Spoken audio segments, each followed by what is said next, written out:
কোরিয়াতে জিনিসপাতির দাম দেখি মাথায় কাজ করে না। একটুখানি এই যে ক্রিকেট বলের সমান এই কুমড়ো, এই কুমড়োটার দাম হয়েছে বাংলা টাকা ৩২০ টাকা।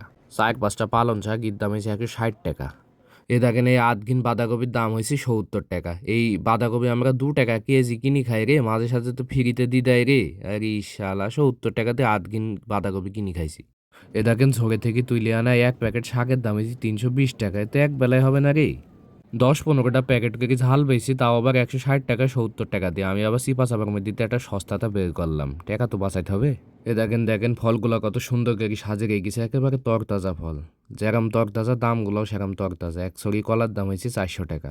চারিদিকে ফল আর ফল। ১ কেজি কমলার দাম হয়েছে ৮-৯০০ টাকা। আসলে কোরিয়াতে যেরকম ইনকাম সেরকম খরচ, এত হিসাব করে লাভ নেই, সব জায়গায় ধরা খাইতে হবে।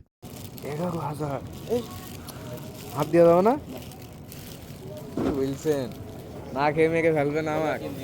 আমাকে সহকর্মী দাম দেখে আমাকে কমলা নিতে দিল না। ও ভাবছে কলা নেবে কি নেবে না, নেবে কি নেবে না, নেবে কি নেবে না, এই সিদ্ধান্তে ভুগছে এখনো নীতি পাইছে না। দাম দেখি সিদ্ধান্ত নিছে নেবো কি নেবো না।